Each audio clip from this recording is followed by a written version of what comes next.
দেখ ফ্রিকশনের আগে আমরা দুটো লেকচার করেছি এবং থার্ড লেকচারে আমরা 4টে অঙ্ক করেছিলাম। এরপর আমরা যেটা করবো সেটা হচ্ছে অ্যাঙ্গেল অফ ফ্রিকশন, ঘর্ষণ কোণ, তারপর অ্যাঙ্গেল অফ রিপোজ বা বিরাম কোণ, তারপর আমরা নত তলটা করব। নত তলটা সব থেকে ইম্পর্টেন্ট এবং ক্রিটিক্যাল জায়গা। এরকম সমতলের উপর অঙ্ক করাটা তুলনামূলক সহজ, আমি একেবারে সহজ বলবো না, তুলনামূলক সহজ, কিন্তু নত তলের উপর অঙ্ক করতে গেলে অনেকাংশে জটিলতা দেখা দেয়। তো এই জায়গা থেকে জিনিসগুলো বুঝতে হবে, অ্যাঙ্গেল অফ ফ্রিকশন, তারপর অ্যাঙ্গেল অফ রিপোজ, তারপর যে নততলে ঢুকবো, এটা ভাবার কোনো কারণ নেই যে নততলটা একটা আলাদা টপিক। এইখান থেকে কিন্তু টপিকটা সূত্রপাত হয়ে যাচ্ছে, ঠিক আছে? একেবারে বেসিক থেকে বুঝে বুঝে কাজগুলো করবো। তো দেখো অ্যাঙ্গেল অফ ফ্রিকশন, মনে করা যাক একটা সমতল আছে, এই সমতলের উপরে আমার একটা মাস রাখা আছে m মাস। এই নততলের উপরে আমার একটা m মাস রাখা আছে এবং বলছে body is just about to move, মানে বস্তুটা গতিশীল হওয়ার উপক্রম হচ্ছে। এই যে বস্তুটা সেটা গতিশীল হওয়ার উপক্রম হচ্ছে।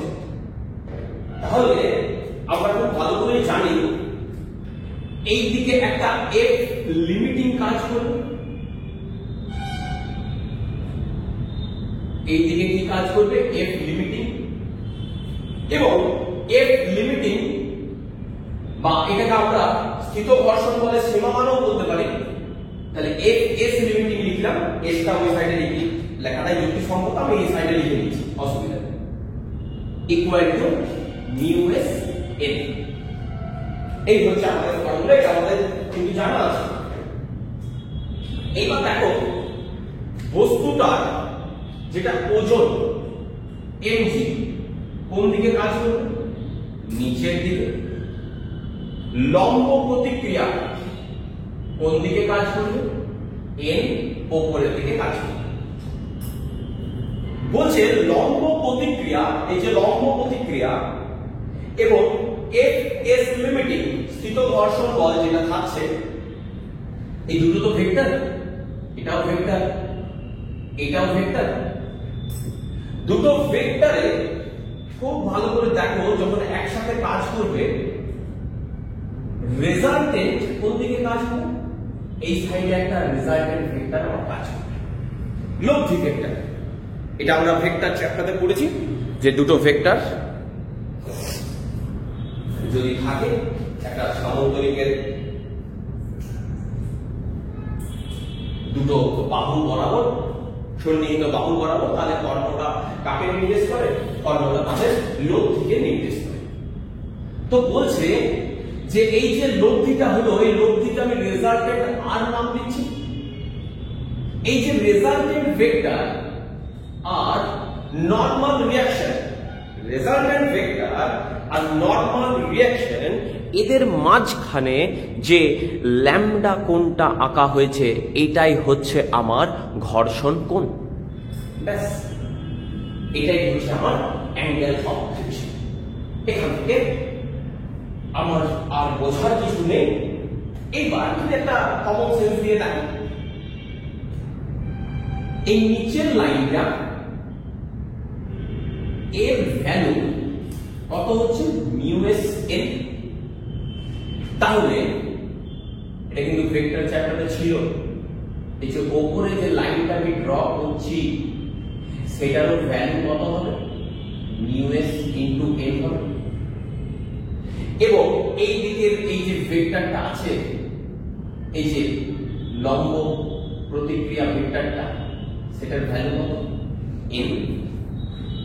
এবার আমি যদি তোমাকে বলি যে তুমি ট্যান ল্যামডা কত হচ্ছে, খুব ভালো করে দেখো, ট্যান ল্যামডা মানে এইটা বলেছে তুমি তোমার চোখটা এখানে রাখো,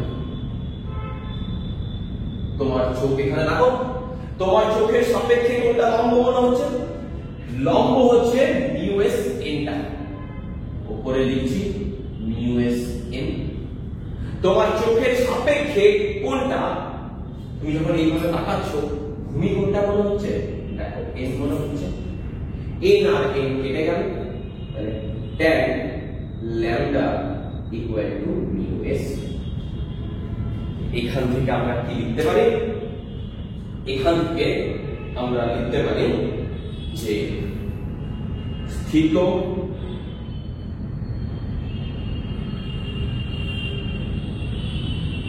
ঘর্ষণ গুণাঙ্ক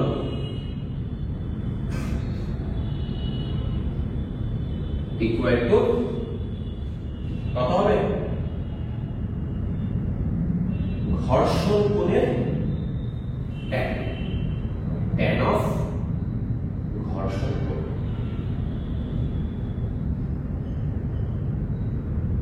এই একটা সিম্পল কনসেপ্ট ছিল। এখান থেকে ছোট ছোট অঙ্ক হয়, আমি পরে করিয়ে দেবো, এটা একেবারে শেষের দিকে আমার কিন্তু এগুলো করানো থাকবে। তাহলে ঘর্ষণ কোণের কোন রকম আশা করছি কিছু বুঝতে আমার অসুবিধা নেই। এবার আমরা করব অ্যাঙ্গেল অফ রিপোজ। হেডিং নাও সবাই, অ্যাঙ্গেল অফ রিপোজ।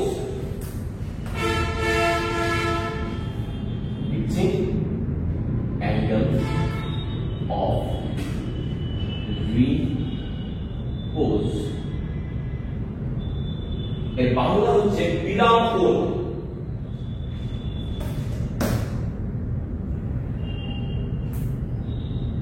বিরাম কোণ।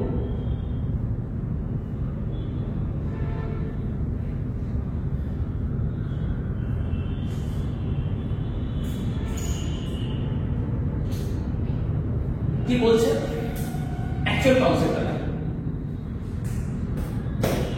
মনে করা যাক এই একটা নততল আছে, এইভাবে একটা নততল ড্র করা আছে। একটা জিনিস দেখো যে এর উপরে যদি আমার কোনো বস্তু থাকে, এর উপরে যদি আমার কোনো বস্তু থাকে, আচ্ছা একেবারে বেসিক থেকে বলে প্রথমে এই জায়গাটা বুঝো। মনে করো এই রকম একটা থিটা কোণে আমার একটা নততল বা ইনক্লাইন প্লেন আছে, এবং নততলটার উপরে আমি এম ভরের একটা বস্তু রেখেছি, এবং দেখা যাচ্ছে যে এম ভরের বস্তুটা আবার স্লিপ ডাউন করছে না। খুব ভালো। আমি কি করলাম, এই কোণটা আর একটু বাড়ালাম। আগে দেখেই বোঝা যাচ্ছে ছোট ছিল, এবার আমি একটু বাড়িয়েছি। দেখা যাচ্ছে যে এম মাসটা এখনো কিন্তু আটকে আছে, স্লিপ ডাউন করছে না নততল বরাবর। এইবার এই কোণটাকে আমি আরো বাড়িয়ে দিয়েছি। যে আমি কোণটার পরিমাণ থিটা ড্যাশ করলাম, দেখা গেল যে এইটা নিচের দিকে পড়বার উপক্রম হলো। কি বলছি, প্রথমে থিটা কোণে ছিল, কিচ্ছু হয়নি, যেমন স্থিরভাবে বসেছিল সেই রকম স্থিরভাবেই বসে আছে। যে থিটা ড্যাশ হলো, সে কি করলাম, সেই দেখা গেল আগের মতোই স্থিরভাবে বসে আছে। যে আমি এখানে ডবল ড্যাশ করেছি, থিটা ডবল ড্যাশ করলাম, সেই বস্তুটা নিচের দিকে স্লিপ ডাউন করতে শুরু করলো বা করার উপক্রম। তো বলছে যে বিশেষ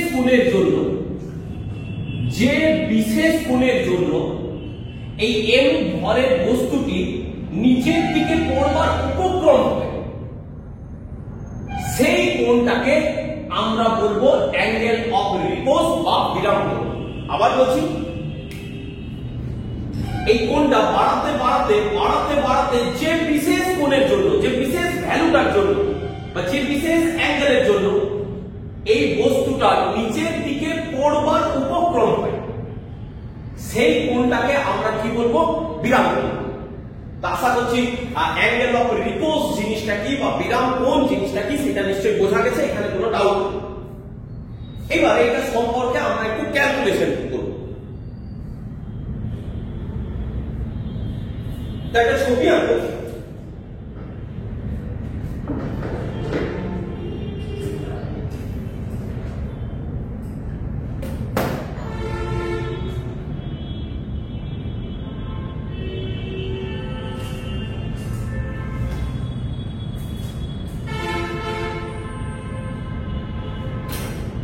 এই ধরনের একটা নকল ড্র করো,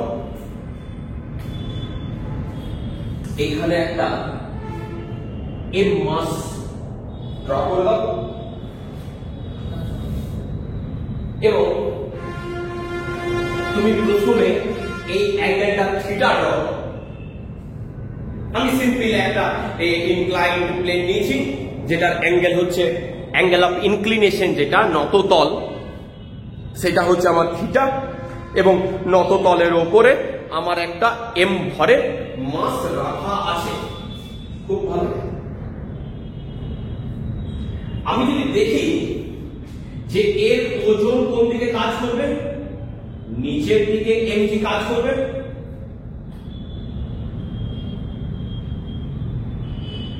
এবং এই অ্যাঙ্গেলটা থিটা হলে এই অ্যাঙ্গেলটাও থিটা, এই দিকে কত কাজ করবে এমজি cos থিটা, এবং নততল বরাবর আমার কাজ করবে এমজি sin থিটা, এবং নততলের সাথে পারপেন্ডিকুলার ভাবে আমার একটা লম্ব প্রতিক্রিয়া কাজ করবে। আশা করছি এই পর্যন্ত আমার কোনো সমস্যা নেই। এইবার দেখো বস্তুটা নিচের দিকে যদি নামার উপক্রম করে তাহলে মুভমেন্টটা কোন দিকে হবে, সামনের দিকে। তার মানে এই পিছনের দিকে একটা ফ্রিকশনাল ফোর্স কাজ করবে, এবং আমি বলেছি যে বস্তুটা যদি সামনের দিকে পড়বার উপক্রম হয় তাহলে পিছন দিকে নিশ্চয়ই স্থিত ঘর্ষণ বল ক্রিয়া করার কথা, এবং এই দিকে আমি এফএস লিমিটিং লিখে রাখছি। এদিকে কি কাজ করছে, এফএস লিমিটিং কাজ করছে এদিকে। তাহলে তুমি দেখো আমরা সবাই জানি যে এফএস লিমিটিং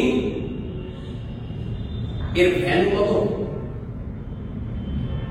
এফএস লিমিটিং এর ভ্যালু মানে সূত্র অনুযায়ী আমরা যেটা জানি mu S into N, mu S টা মিউ এস রাখলাম। ছবি দেখে কি বোঝা যাচ্ছে যে এন ইকুয়াল টু কত হবে, এমজি cos থিটা। এখানে লিখছি এমজি cos থিটা। আশা করছি এই পর্যন্ত বুঝতে আমার কোনো সমস্যা নেই। এইবার একটা কথা বলি যে আমি থিটাটা, এই থিটাটা ইনক্রিজ করব। এই থিটা যদি আমার বৃদ্ধি পায়, খুব ভালো করে দেখো, থিটাটা যদি আমার বৃদ্ধি পায়, থিটা বাড়লে সাইন থিটা কি হয়, সাইন থিটার ভ্যালু আমার বাড়ে আর কস থিটার ভ্যালু আমার কমে। এটা লিখে রাখো খাতার মধ্যে। থিটা বাড়লে সাইন থিটার ভ্যালু বাড়ে আর কস থিটার ভ্যালু কমে। তাহলে তুমি নিজেই দেখো যে আমি যত এই সারফেসটাকে, এই অ্যাঙ্গেলটা চেঞ্জ করব, যত বাড়াবো, এই অ্যাঙ্গেল যত বাড়াবো মানে যত আমার সারফেসটা খাড়া হচ্ছে তত আমার সাইন থিটা বাড়ছে, মানে এমজি সাইন থিটা বাড়ছে, মানে নিচের দিকে এই যে ফোর্সটা কাজ করবে সেটা বাড়বে, এবং আমার cos থিটাটা কি হচ্ছে, কমছে। দেখো cos থিটা কমা মানে এফএস লিমিটিং কমা, মানে ঘর্ষণ বল আস্তে আস্তে কি হচ্ছে, কমছে। সেটাই তো হয় বাস্তব ক্ষেত্রে। যত আমি এই প্লেনটাকে উঁচু করব, খাড়া করব, তত নিচের দিকে পড়বার প্রবণতা বাড়বে। নিচের দিকে পড়ার প্রবণতা বাড়বে মানে হচ্ছে এমজি সাইন থিটাটা বাড়বে আর এফএস লিমিটিংটা কি হবে, কোণ। এটা মোটামুটি একটু খাতার মধ্যে লিখে নাও প্রথমে। থিটা বাড়লে সাইন থিটা বাড়ে এবং কস থিটার মান হ্রাস পায়। এই কথাটির অর্থ যে আমি যত থিটার ভ্যালু বাড়াবো mg sin থিটা যেটা নিচের দিকে পড়তে সাহায্য করছে তার ভ্যালু বাড়তে থাকবে এবং fs লিমিটিং এর ভ্যালুটা আমার কি হবে কমতে থাকবে। এইবার ধরা যাক পার্টিকুলার কোনো একটা আমার কোণ ধরলাম, এই আলফাটাকে সরি এই থিটাটা আমার এখন আলফা, এই থিটা কোণটাকে বাড়াতে বাড়াতে বাড়াতে বাড়াতে আমি আলফা করে নিয়ে এলাম। আলফাটা হচ্ছে এমন একটা কোণ যে কোণে আসা মাত্র আমার বস্তুটা সামনের দিকে পড়ার উপক্রম হচ্ছে। তো থিটা অ্যাঙ্গেলে সরি আলফা অ্যাঙ্গেলে নত তল থেকে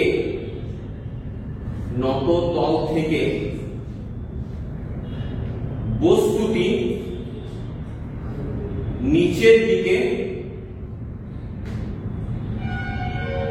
পড়ার উপক্রম হয়। কি বলছি, থিটাটা বাড়াতে বাড়াতে আমি যখন থিটাটাকে আলফা করলাম তখন বলছে বস্তুটা আমার নিচের দিকে পড়বার উপক্রম হয়েছে। আচ্ছা, নিচের দিকে পড়বার উপক্রম মানে এই সাইডের বলটা মানে এফএস লিমিটিং আর এই দিকে যে এমজি সাইন থিটা দুটো কি হবে ইকুয়াল হবে, দুটো সমান, তবেই তো প্রায় উপক্রম হবে জিনিসটা নিচের দিকে পড়বা। তাহলে আমি এই ধরনের কনসেপ্ট থেকে লিখতে পারি, আমি একটা দাগ দিয়ে দিচ্ছি,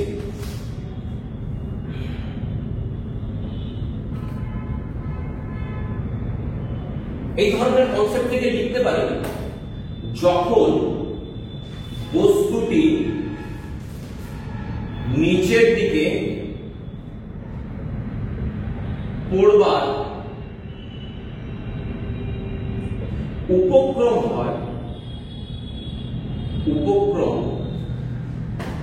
করে তখন F S limiting equal to M G sine theta.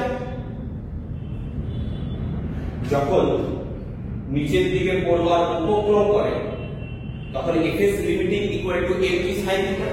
কিন্তু আমরা এখন থিটাটাকে কত ধরেছি, আলফা ধরেছি। আলফা হচ্ছে ওই বিরাম কোণটা যে কোণে রাখলে বস্তুটা নিচের দিকে পড়বার উপক্রম হয়।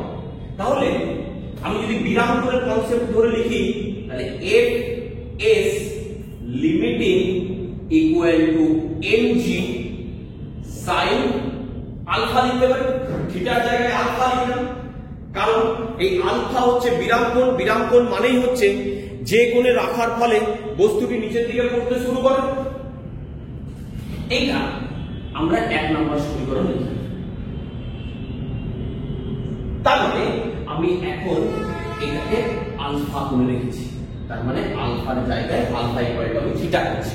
এখন আলফাটা আমার থিটা হচ্ছে। তুমি দেখো আগে আমরা একটা ফর্মুলা লিখেছিলাম এফ এস লিমিটিং, তো সেই ফর্মুলাটা আমি আবার লিখছি F S limiting equal two কি ছিল, mu S MG cos theta, থিটার জায়গায় আমি আলফা লিখছি, এটাকে 2 নাম্বার লিখছি। দুটোই তো আমার এফএস লিমিটিং এর ভ্যালু, তাহলে আমরা দুটোকে সমান করতে পারি। তো দুটোকে সমান করো, দুটোকে যদি আমরা সমান করি 1 ইকুয়াল টু 2 করে পাই M G sine alpha, equal to mu S mg cos alpha, both side থেকে mg আর mg কেটে গেল, mu S equal to tan alpha, mu S equal to tan alpha. তাহলে দেখো আবার বেরিয়েছে যে স্থিত ঘর্ষণের ঘর্ষণ গুণাঙ্ক ইকুয়াল টু বিরাম কোণের tan অফ বিরাম। এর আগে আমরা একটা ফর্মুলা পেয়েছিলাম, মার্ক করছি, mu S equal to tan lambda. এখন কি পেলাম? Mu S equal to tan alpha. তাহলে দুটোকে আমি একসাথে লিখছি, mu S equal to tan lambda equal to tan alpha. Mu এসটা কি? স্থিত ঘর্ষণ গুণাঙ্ক বা কোএফিশিয়েন্ট অফ স্ট্যাটিক ফ্রিকশন। এই ল্যামডাটা কি? অ্যাঙ্গেল অফ ফ্রিকশন বা ঘর্ষণ কোণ, ঘর্ষণ কোণ। আর এই আলফাটা কি? এই আলফা হচ্ছে আমার বিরাম কোণ, অ্যাঙ্গেল অফ রিপোজ, বিরাম কোণ। আমি উপর থেকে ইংলিশগুলো লিখে দিচ্ছি।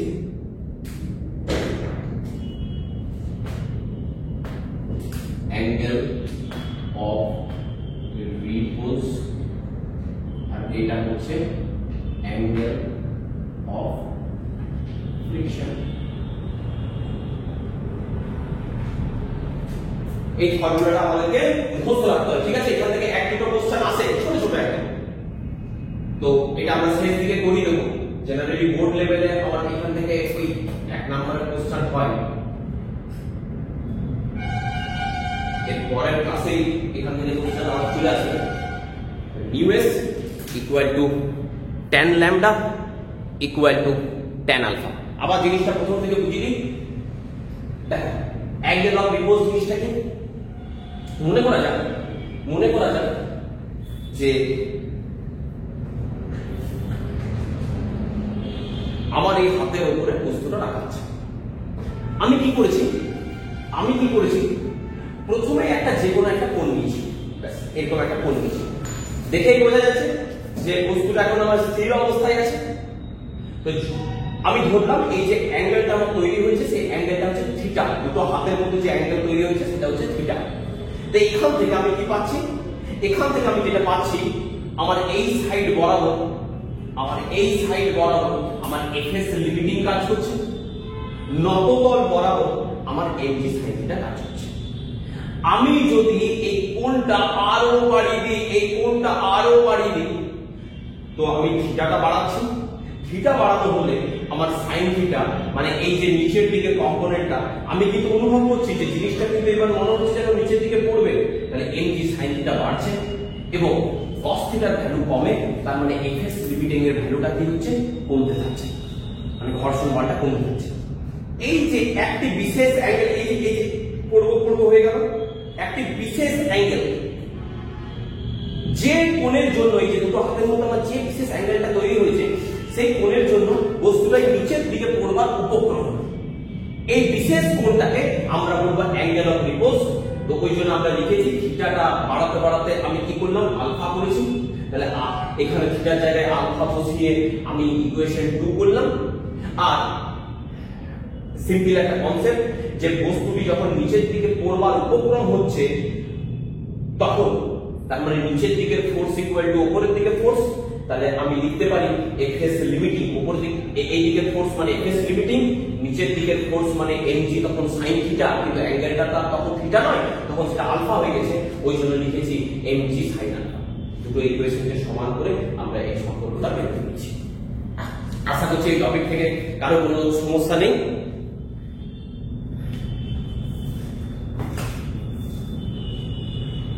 এরপর আমাদের বিভিন্ন নততলের কনসেপ্ট উপর ভিত্তি করে যে অঙ্কগুলো হয়, আমি প্রথমে কিছু থিওরি আকারে আলোচনা, প্রথমে একটা আলোচনা করি যে নততলটি যদি মসৃণ হয়, নততল যদি মসৃণ হয় তাহলে কতটা টাইমে সে নিচের দিকে পড়বে, পড়ার সময় নততল বরাবর তার ত্বরণ কত হবে। আর যদি তারপরে আমি আলোচনা করবো, একেবারে পাশেই আলোচনা করবো যে নততলটি যদি আমার অমসৃণ হয় সেই ক্ষেত্রে আমার বস্তুটা নিচের দিকে পড়তে কত টাইম লাগবে, আর সেই ক্ষেত্রে বস্তুটার ত্বরণ কত। দুটো পরপর একদম আলোচনা করবো, সেখান থেকে কিছু অঙ্ক বেরোবে, তারপর আস্তে আস্তে অঙ্কের লেভেলটাকে বাড়বে। তাহলে আমরা সেকেন্ড টপিকে যাই। দেখ, যেটা বলছিলাম যে প্রথমে নততলের যে কেসটা আছে, প্রথমে আমরা পড়বো যে নততল আছে কিন্তু স্মুথ আছে, ঠিক আছে, প্রথমে স্মুথ আছে, যে কোনো রকম ফ্রিকশন এখানে আমার নেই। আবার সেকেন্ড যেটা পড়বো আমরা, এখানে পড়বো যে নততলটা আমার রাফ, মানে এখানে আমার ঘর্ষণ বল আছে। অ্যাকচুয়ালি দুটো একসাথে পড়ার কারণ হচ্ছে যে পরীক্ষার হলে তো আমার মনে কর ঘর্ষণ চ্যাপ্টারই কোশ্চেন, তো আমার তো সবসময় অত বড় ক্যালকুলেশন পরীক্ষার হলে পড়া সম্ভব নয়, তাহলে আমি কম্পেয়ার করে মনে রাখবো অ্যাকচুয়ালি। তাই প্রথমে দেখি, বলছে একটা নততল আছে, নততলটার দৈর্ঘ্য হচ্ছে এস, নততলটার দৈর্ঘ্য হচ্ছে আমার এস, এবং বলছে বস্তুটা টি সময় পরে, বস্তুটা আমার টি সময় পরে একেবারে নিচে চলে আসে, তাহলে টি সময়ে বস্তুটা আমার এস দূরত্ব অতিক্রম করে, এটা আমার বলা আছে। আমি দেখি ভাগ করি কম্পোনেন্ট, কি কি কম্পোনেন্ট কোথায় কি হচ্ছে দেখি। দেখ, নিচের দিকে আমার এমজি, নিচের দিকে এমজি, নরমাল ডিরেকশন থিটা হলে এইটাও আমার থিটা, এই দিকে এমজি কস থিটা, উপর দিকে আমার নরমাল ডিরেকশন এন, এবং আমার সাইন থিটা কম্পোনেন্টটা এই সাইডে থাকবে, এইটা হচ্ছে আমার এমজি সাইন থিটা। আচ্ছা, বুঝছি, এগুলো অনেকবার করা হয়েছে, তাই কোনো ডাউট আমার নেই। এবার তুমি দেখো acceleration along inclined plane, acceleration মানে তল নততল বরাবর ত্বরণটা কত,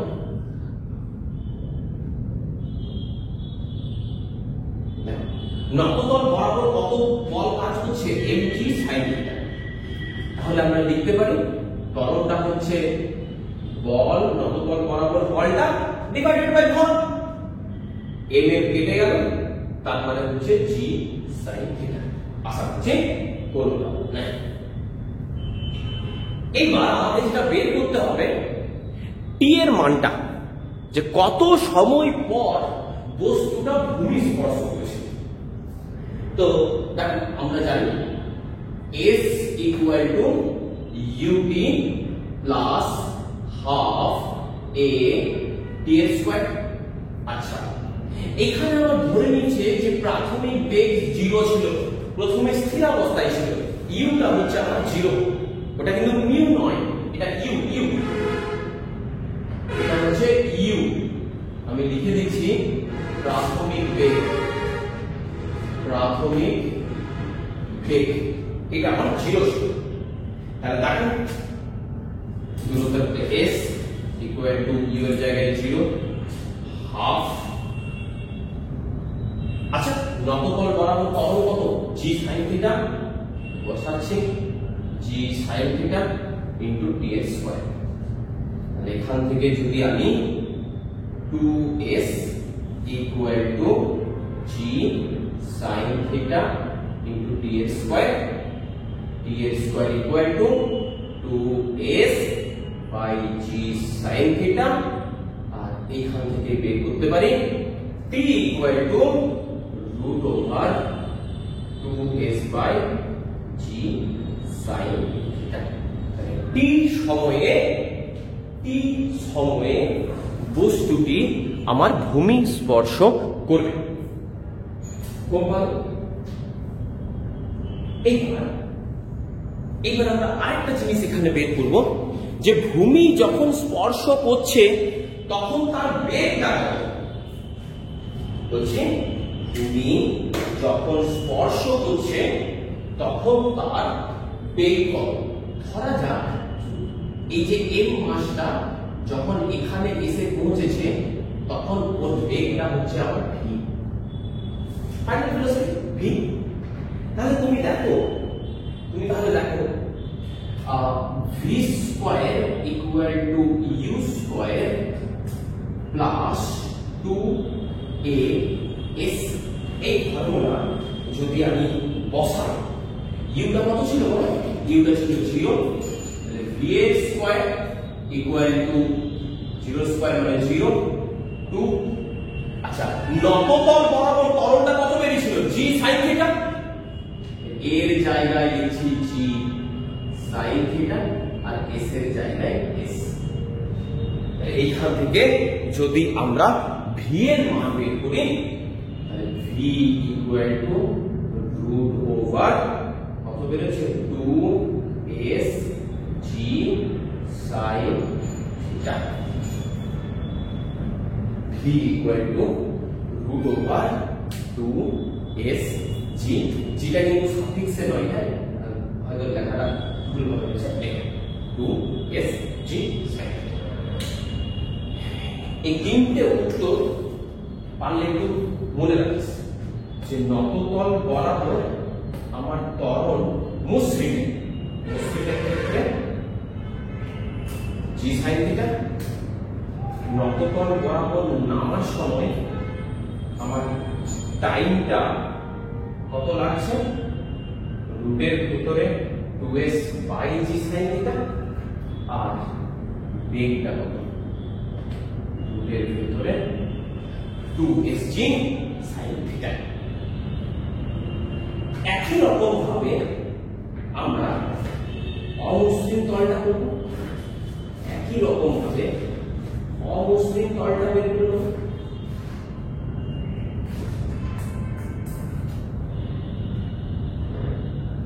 তো তুই দেখ অমসৃণ তলটাতে এই যে যখন বস্তুটা আছে এম, নিচের দিকে কাজ করছে আমার mg,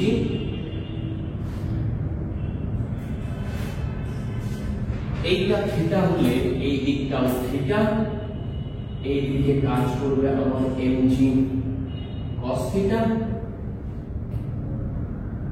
নিচের দিকে কাজ করবে mg sin থিটা, এই দিকে লম্ব প্রতিক্রিয়া n, এবং ঘর্ষণ বল এই দিকে কাজ করবে। ফ্রিকশনাল ফোর্সটা আমার অপোজিট দিকে কাজ করবে। এবং মনে কর তুই যে এই যে থিটা কোণটা বলা হয়েছে না, এটা অ্যাঙ্গেল অফ রিপোজ বা বিরাম কোণের থেকে বেশি। তো আমি এখানে বলে দিচ্ছি যে এটা কিন্তু আমার বিরাম কোণের থেকে বেশি, তার মানে কি বস্তুটা এবার নিচের দিকে পড়বে, নিচের দিকে পড়বে, বিরাম কোণের থেকে বেশি যেই হয়ে গেছে তখন নিচের দিকে পড়বে।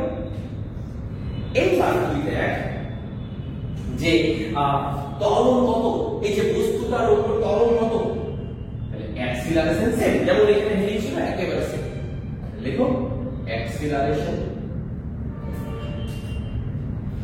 along inclined plane, মানে নততল বরাবর ত্বরণটা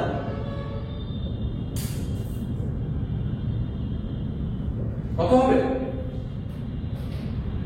বলছে নেট ফোর্স। আচ্ছা আগে শুধু কিন্তু দেখ কাজ করছিল mg sin থিটা, দেখ আগে নততল বরাবর শুধু mg sin থিটা কাজ করছিল নততল বরাবর, কিন্তু এখন নিচের দিকে mg sin থিটা কাজ করছে আর এই সাইডে ফ্রিকশনাল ফোর্স কাজ করছে, গতীয় ঘর্ষণ বল, এই অপোজিট দিকে গতীয় ঘর্ষণ বল কাজ করছে, আর নিচের দিকে আমার mg sin থিটা কাজ করছে। তাহলে প্রথমে লিখি net force divided by mass, net force divided by mass। তাহলে দেখ যেহেতু নিচের দিকে পড়ছে তাহলে mg sin থিটাটা বেশি হবে। আমি লিখছি mg sin theta minus f থেকে k লিখে দে, f সাফিক্সে k, কারণ নিচের দিকে পড়ছে তো গতিশীল হচ্ছে, তার মানে গতি অবস্থায় আছে, মানে কাইনেটিক অবস্থায় আছে, তাই এখানে ঘর্ষণ বলটা f k হবে, সাফিক্সে f k আর নিচে মাস হচ্ছে m। একই ভাবে তুই এবার f k এর মান বের কর, mg sin থিটা। আচ্ছা, f k ইকুয়াল টু কি জানি আমরা, mu k ইনটু m জানা আছে, divided by m, acceleration a equal to আমার mg sin theta minus mu k। আচ্ছা n মানে লিখতে পারি mg cos theta, এই যে mg cos theta divided by m। এইবার এটাকে যেই আমরা ক্যালকুলেশন করব, তাই m এর শুধু m টাই কাটবে, কত হচ্ছে g sin theta minus mu k g cos theta। তাহলে আবার এতক্ষণ ক্যালকুলেশন করে আমি ত্বরণটা বের করে নিতে সক্ষম হচ্ছি। খুব ভালো করে আগের রেজাল্টের সঙ্গে মসৃণ তলে ত্বরণ কত বেরিয়েছিল দেখ, g sin theta বেরিয়েছিল। এখন কি হয়েছে, মসৃণের যা উত্তর বেরিয়েছিল তার সঙ্গে একটা জিনিস বিয়োগ হচ্ছে, তার মানে নিশ্চয়ই অমসৃণ অবতল বরাবর আমার ত্বরণটা কি হবে, কোন, সেটাই তো কমন সেন্স, তাই তো বলছে যে অমসৃণ তল বরাবর যখন পড়বে বস্তুটা ত্বরণ তো কমে যাবে। তাহলে এইভাবে তুই এটাকে মনে রাখবি, কম্পেয়ার করে নিবি।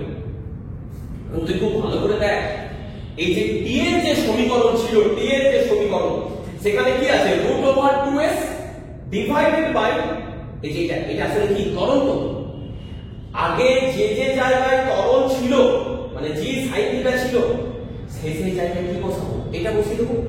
তার মানে তুমি দেখো এখন এই বস্তুটার এই যে নততল বরাবর নিচে আসতে, নততল বরাবর এই যে নিচে আসতে যদি t সময় লাগে, তাহলে t এর ভ্যালু কত হবে, √2s divided by √2s divided by, আগে কত ছিল বলো, g sin theta, আর এখন কত হবে, g sin theta minus mu k g cos theta। এইটা হবে t এর মান।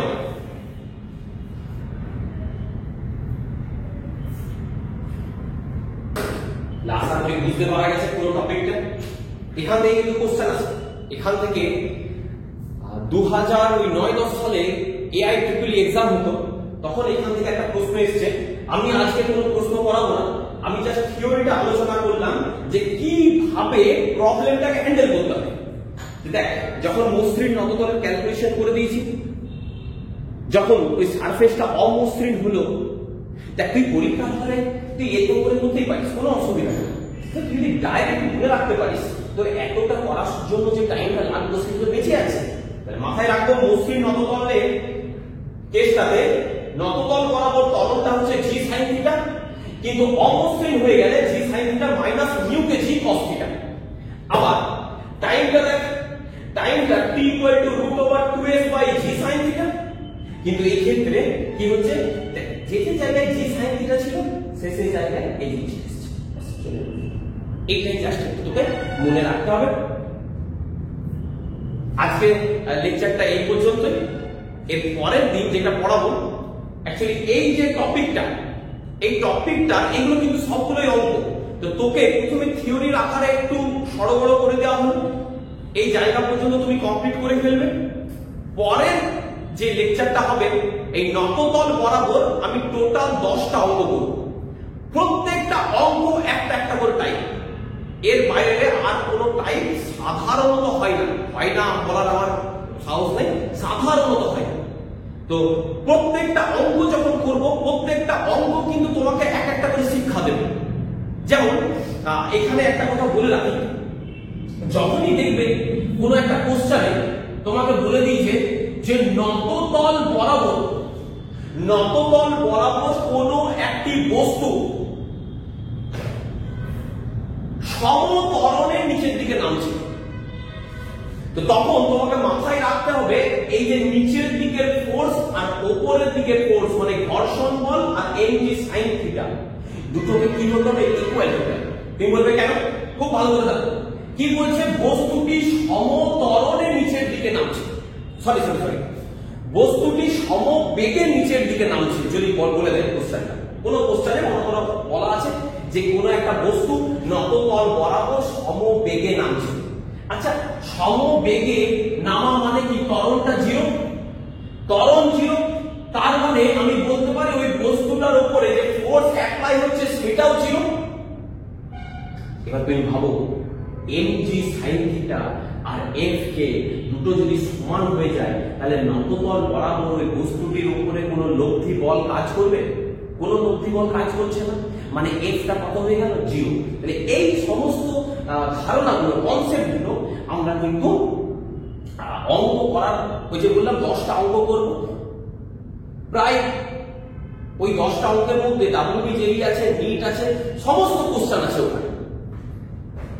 তো যখন ওই অঙ্কগুলো করবো আমরা আরো কনসেপ্ট ক্লিয়ার। তাহলে এখানে একটা কথা আমি বলে দিলাম, একটু ভালো করে নোট ডাউন করে নাও। যদি ইউনিফর্ম